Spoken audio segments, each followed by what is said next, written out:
Kita harus tahu orang lain selain NU yang ada di Indonesia. Man lam ya'rif asy-syarr waqa'a fihi. Man lam ya'rif asy-syarra waqa'a fihi. Barang siapa tidak mengenal kejelekan, jangan-jangan akan terjerumus di situ. Pertama, A. Gerakan tarbiyah.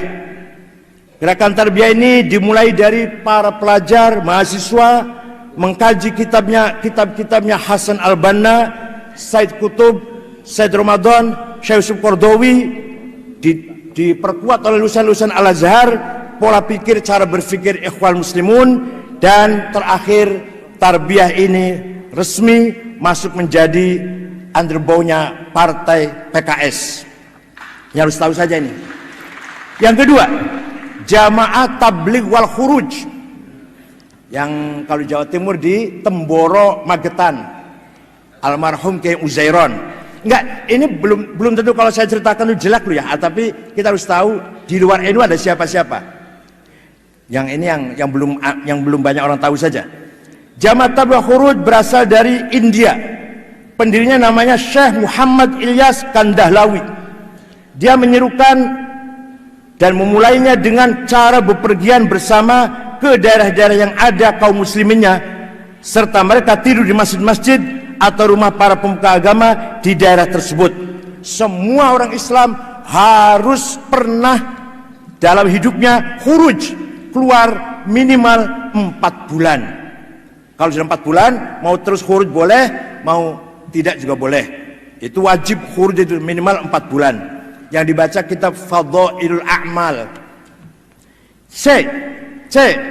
Hidayatullah. Hidayatullah didirikan atau dimulai oleh seorang yang namanya Abdullah Said, mantan dari anggota DITII. Abdullah Said mendirikan Hidayatullah di Balikpapan, Kalimantan Timur, dan di Jakarta juga didirikan dengan ketuanya Abdurrahman. Sejak tahun 70-an, Hidayatullah berkembang dan sekarang sudah ada 140 cabang, dan mereka mendeklarasikan sebagai ormas Islam di tahun 2000. Ini agak keras sedikit. D. Grup Mujahidin. Grup Mujahidin adalah istilah yang dipakai oleh kelompok alumni Afghanistan. Jadi ketika Pak Presiden Habibie jadi presiden, memberikan ampunan kepada pelarian-pelarian politik, silahkan pulang, bebas, tidak ada sanksi hukum. Udah ini mereka itu aidina ilal bilad, pulang semua ke tanah air kita ini, dan menjadikan penyakit yang luar biasa, terjadi bom Bali dan bom di mana-mana. Mereka adalah kharijin Afghanistan. Alhamdulillah, bukan keluar dari boyo, alhamdulillah. Nah, yang terkenal adalah ketika berkumpul di Jogja, resmi berdiri Majelis Mujahidin, diketuai oleh Gus Abu Bakar Ba'asyir, yang jenggotnya panjang itu. Dan biasanya orang kalau berjenggot tidak cerdas. Orang cerdas nggak berjenggot. Ki Ma'ruf Amin nggak berjenggot, Gus Dur, Pak Nur Khalis Majid nggak berjenggot, Pak Nuh nggak berjenggot. Orang cerdas semuanya.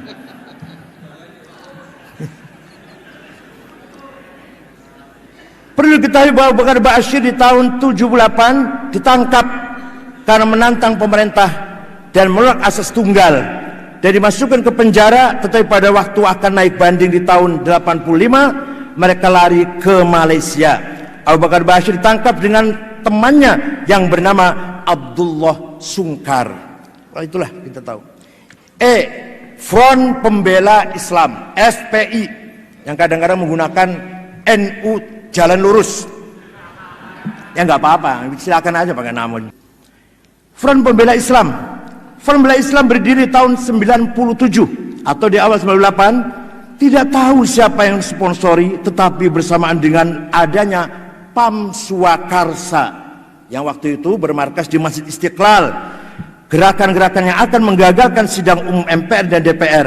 Tetapi ada lagi satu versi lain yang mengatakan bahwa asal mula terbentuknya Front Pembela Islam setelah terjadi kerusuhan di Jalan Gajah Mada di Jakarta, dan juga ada lagi katanya dibentuk oleh beberapa orang dari militer. F. Hizbut Tahrir, HTI. Ini harus tahu juga. Hizbut Tahrir dilahirkan, Hizbut Tahrir adalah bahasa Arab dari Partai Pembebasan atau Kemerdekaan. Hizbut Tahrir didirikan tahun 52 oleh Taqiyuddin An-Nabhani di kota Haifa di Palestina. Taqiyuddin An-Nabhani mendirikan Hizbut Tahrir untuk kemerdekaan Palestina.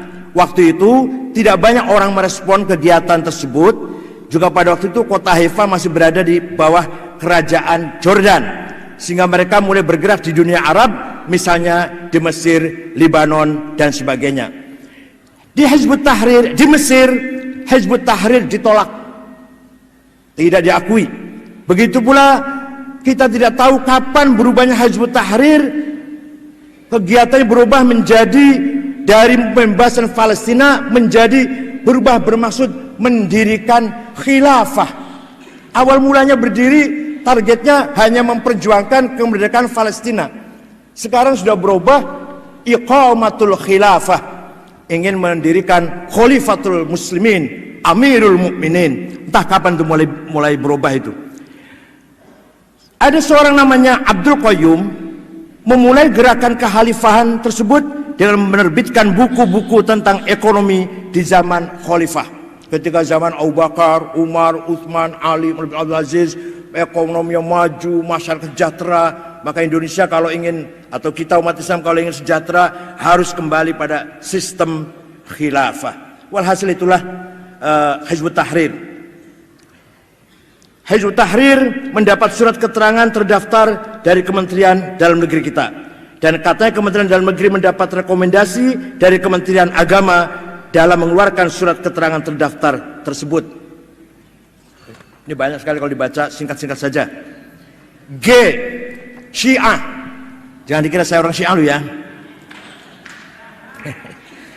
Syiah di Indonesia menurut cerita diawali di kota Bangil, kurang lebih 60 km dari Surabaya, di desa Kenep. Dimulai atau didirikan oleh Said Hussein Abu Bakar Al-Habsyi dan Hadi bin Hadi dan Dr. Suherman, Dr. Masduki Sulaiman. Mereka mendirikan YAPI, Yayasan Penyiaran Islam. Pada mulanya yayasan tersebut betul-betul menyiarkan Islam, tetapi setelah Hadi bin Hadi, Dr. Masduki, Dr. Suherman keluar dari yayasan, maka Said Hussein Abu Bakar Al-Habsyi mengikuti ajaran Syiah. Disinilah mulanya pergerakan Syiah, dan ini pada tahun 50-an. Hussein Abu Bakar Al-Habsyi aslinya dari Ormas Islam yang didirikan di tahun 1904 yang namanya Jam'iyah Khairiyah. Sampai hari ini YAPI masih ada di kota Bangil dan membuka sekolah-sekolah di sana, dan mereka itu juga membuka sekolah di Bondowoso, Jawa Timur. Hussein Abu Bakar Bashir pernah duduk di konstituante di Partai Masyumi. Yayasan-yayasan, banyak sekali yayasan Syiah. Walhasil Syiah juga bahaya, hanya belum darurat. Kalau Wahabi sudah darurat, kalau Syiah baru harus diwaspadai. Kalau kuat bahaya. Kalau Wahabi walaupun qalilum minal qalil, very very small group, sangat kecil Wahabi tapi sombong. Iya, ini enggak. Kata saya sudah baca ini, saya bukan Syiah.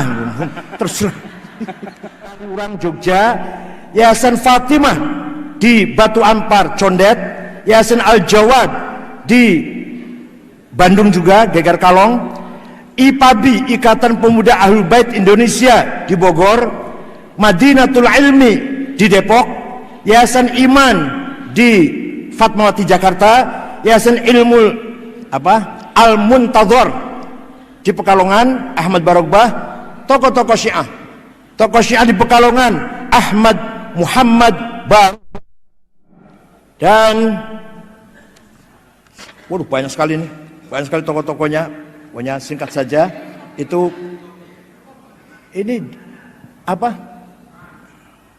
perlu disebarkan? Ya, nanti kopi nanti ya, oke. Walhasil banyak banget ini yayasan-yayasan.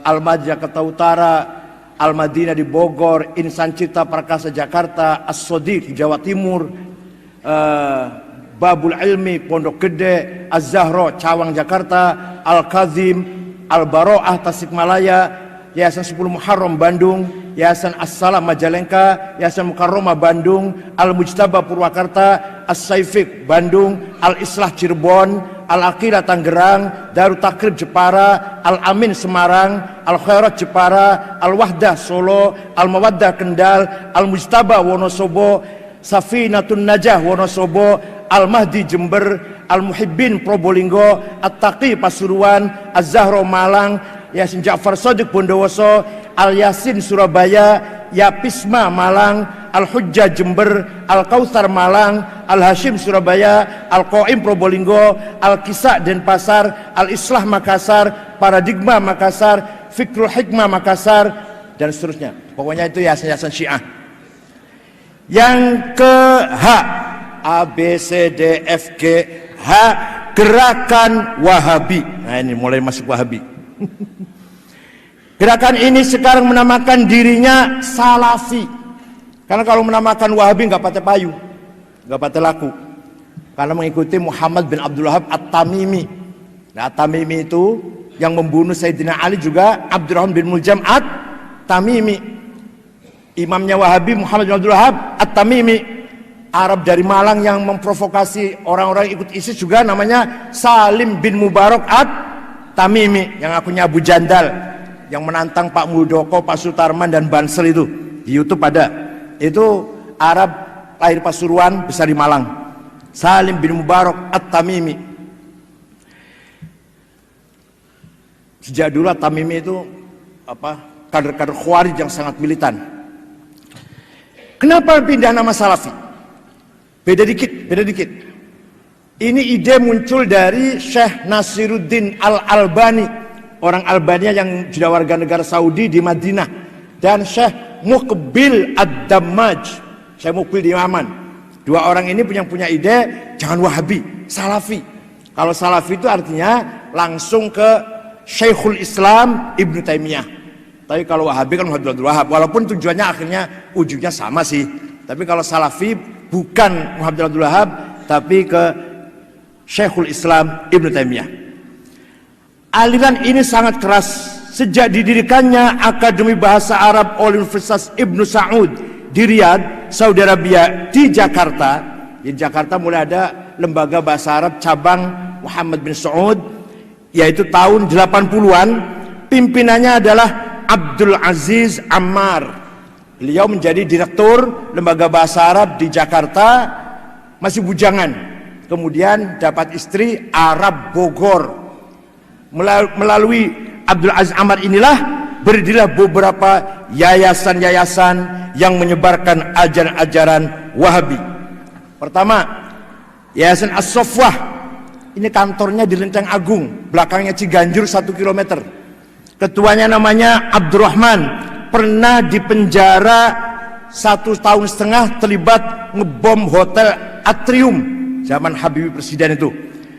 As-Sofwah juga punya hubungan yayasan dengan Yayasan Al-Haramain, juga hubungan dengan Ihya It-Turath di Kuwait, juga hubungan dengan International Islamic Relief Organization dan Rabithah Alam Al-Islami. Yang kedua, Yayasan Al-Huda di Cimanglit, Bogor. Pendirinya namanya Takdir Syamsuddin Ali, lulusan Libya. Ini juga hubungan dengan tadi itu, dengan International Islamic Relief Organization. Kemudian Yayasan As-Sunnah di Cirebon Selatan. Kalau saya Cirebon Utara, ini Cirebon Selatan. Cirebon Selatan, di Desa Kali Tanjung namanya, Kecamatan Cirebon Selatan. Ini didirikan oleh seorang bernama Muhammad Thaharoh, dan sekarang termasuk pusatnya pengkaderan radikal di Cirebon. Alumninya 3 orang. 1 namanya Saifuddin, ngebom Masjid Polresta Cirebon. 2 Sarifuddin dari Desa Manis Selor, Kecamatan Jalaksana, Kuningan, ngebom Ritz-Carlton yang bawa pot bunga masuk ke hotel, di dalamnya ada bom. Yang ketiga Ahmad Yusuf, ngebom gereja Bethel di Solo. Itu tiga-tiganya dari Cirebon Selatan. Betul, Selatan, enggak. Kalau saya utara. Sampai sekarang masih ada Yayasan As-Sunnah ini di Kali Tanjung, tapi pecah di dalamnya antara Salim Bajri dengan Umar Baswed. Umar Baswed lebih keras lagi daripada Salim Bajri. Saya tahu persis di Cirebon, dananya dari mana? Dari Yusuf Ba'isa dan dari Khalid Bawazir yang memiliki sarung cap mangga. Tapi TV 9 rupanya dapat dari situ juga. Sering iklan sarung cap mangga ya apa? Rupanya dari situ juga. Ya nggak apa-apa lah, itu bisnis. Yayasan Taif Mansurah. Yayasan ini ada di Jawa Timur, memakai alamat di Kota Kediri. Gus Kafabi di Kota Kediri, PO Box 182, nomor telepon 0354394947 di Kota Kediri. Direkturnya namanya Masruhin Sahil di Kota Kediri.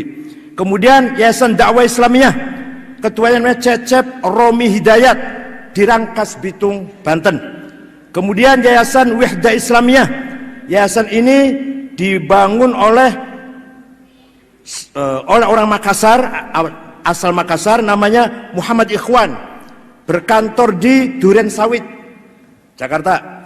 Yayasan Al-Imam berada di Sukabumi, ketuanya, direkturnya namanya Bukhari Muslim. Yayasan Darun Najwa di Jakarta Timur, di Kebon Nanas, Jalan Setia, ini juga berhubungan dengan Yayasan Al-Haramain yang ada di Saudi Arabia. Yayasan El Data, ketuanya namanya Yusuf Harun. Yayasan Markaz Al-Faruq, ketuanya namanya Mamduh Farhan Bukhari, dibantu oleh Amin Rojab Arab Bondowoso. Amin Rojab itu kalau nggak tahu, itu alamatnya di Jalan Danau Toba, Jember. Itu barangkali yayasan-yayasan Wahabi yang harus kita ketahui. Tapi sekarang akhir-akhir ini beberapa yayasan yang saya sebut tadi sudah mulai di internalnya sendiri sudah mulai konflik. Jadi kalau kelompok radikal itu nanti salah satu anggotanya ada yang sedikit aja kendor, langsung pecah. Sejak dulu begitu, Khawarij langsung pecah jadi 20. Karena kalau sedikit aja ada yang beda pendapat, langsung mendirikan organisasi sendiri. Kata Al-Asfariyah, pokoknya bukan Khawarij itu kafir, kufrul akidah. Perempuannya, anak-anaknya boleh jadikan budak. Kata An-Najadat, tidak, kafir kufron nikmah. Anak kecilnya dan perempuannya tidak boleh dijadikan budak, tidak boleh menjadi rampasan perang. Itulah pokoknya kalau kelompok ekstrim pasti mudah pecah. Tapi kalau kelompok moderat, insya Allah semakin solid, insya Allah. Kecuali yang tidak mau solid. Ya, jaringan-jaringan Wahabi ini sangat banyak sekali. Semua data-datanya ada sama saya. Bahkan ada yang memiliki sampai ratusan hektar kebun sawit yang sangat menghasilkan, produktif, membiayai gerakan-gerakan mereka itu. Ini ada yang kebun sawit, ada yang punya kilang sumur-sumur minyak juga, ada yang punya koperasi sangat kuat, dananya dari Kuwait, dari kedutaan Kuwait, dibangun pada Agustus tahun 2001 dengan dana yang sangat luar biasa. Walhasil inilah ghairun nahdiyin. Tambah lagi kalau kata Ki Ma'ruf, apa Ki Ma'ruf? Liberal juga bahaya ya. Liberal juga bahaya. Tapi kalau liberalin, bahayanya tuh di level elit. Orang-orang MWS ini belum merasakan bahayanya liberal. Kalau liberal itu baru di level elit, mengajak orang bebas berpikir tanpa ikatan agama, ikatan nas, Quran, hadis. Lepaskan itu namanya berpikir liberal. Kalau masih qala Allah Ta'ala, kalau masih qala Rasulullah, ya nggak liberal dong. Apalagi saya. Ada yang mengatakan saya liberal, ya nggak mungkin lah. Oh, saya ini, ilmu saya ini nggak keluar dari Fathul Mu'in, Fathul Wahab, Ghayatul Wusul, Alfiyah, apalagi Jamul Jawame, nggak keluar dari tarikh, ilmu kalam, nggak keluar di situ. Saya nggak pernah baca bukunya orientalis, saya nggak pernah baca bukunya Godsiher, Harper Spencer atau Wil Juran, nggak pernah saya baca buku. Yang saya baca itu bukunya Kitab Imam Asy'ari, Baqillani, Haromen, Ghazali. Yang saya baca lagi Ibnu Arabi, Al-Hallaj, dan itulah walhasil. Yang saya baca ilmu kalam, tasawuf, filsafat Islam Ibnu Sina, Farabi Kindi, kemudian fikihnya Fathul Mu'in, Fathul Qarib, sampai saya hafal Fathul Mu'in sampai agak hafal lah. Terutama bab jihad saya hafal Fathul Mu'in. Faslun fil jihadi wa huwa fardu kifayatin marratan fi kulli am wa anwa'uhu arba'atun itsbatu wujudillah wa iqamatu syari'atillah wal qitalu fi sabilillah wa daf'u darari ma'sumin musliman kana aw muslim bil it'ami wal iksai. Ketua umum PBNU harus hafal Fathul Mu'in. Enggak guyon. Walhasil saya bukan Syiah. Saya bukan liberal. Saya masih khazanah keilmuan saya. Nggak pernah saya baca bukunya orang Syiah, nggak pernah. Artinya mengkaji dengan tekun, nggak pernah. Yang saya kaji dengan tekunnya itu karang Asy'ari, Ghazali, Baqillani, Haromen. Kalau kita kontemporer ya Dr. Ali Samin Asy'ar, Ahmad Amin. Itulah beberapa tokoh Islam luar negeri SMS ke saya mengucapkan selamat Muktamar NU dengan tema Islam Nusantara. Bahkan adik iparnya mantan Perdana Menteri Inggris Tony Blair, adik istrinya datang ke PBNU ingin tahu tentang apa itu Islam Nusantara. Perempuan sudah tua. Jangan dikira udah tua. Malah saya waktu itu akan makan warteg terong dan ikan asin, ikut makan. Katanya enak sekali katanya terong dan ikan asinnya. Itu adik ipar Tony Blair namanya Lauren Brut. Akan datang lagi tanggal 26 nanti. Akan datang tanggal 26 ingin mengadakan talk show dengan saya katanya. Bicara Islam, perbandingan Islam NU dan Islam yang ada di Eropa. Nanti satu lagi dari siapa lah, dari ada narasumber yang lain. Nanti live disiarkan televisi saya dan adik iparnya Tony Blair tanggal 26 Oktober ini, kalau enggak 27 lah, melalui beberapa jaringan televisi.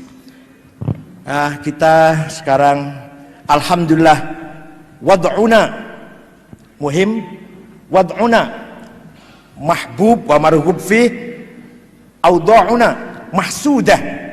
Karena kita perannya penting, dapat simpati dari semua pihak, maka kita pasti mahsudah, banyak yang hasud dengan kita.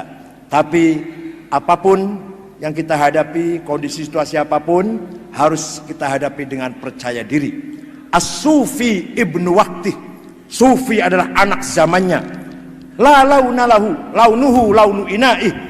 Orang Sufi tidak punya warna tertentu, seperti air, kalma'i, la launa lahu, seperti air gak punya warna. Warnanya launuhu launu ina'i. Artinya orang Sufi siap hidup di zaman apa saja, kondisi apa saja. Ini namanya ilmul ahwal. Namanya ilmul ahwal dalam tasawuf, baqa, fana, khauf, roja, talwin, tamkin, ghaibah, hudur, mahu, sahu. Itu kita praktekkan dalam keseharian masyarakat kita. Maka orang Sufi atau kita semua harus memahami kondisi yang ada dan kita mampu hidup di dalam kondisi dan situasi apapun. Syukran wa dumtum fil khairi wal barakati wan najah wallahul muwaffiq ila aqwamit thoriq. Wassalamualaikum warahmatullahi wabarakatuh.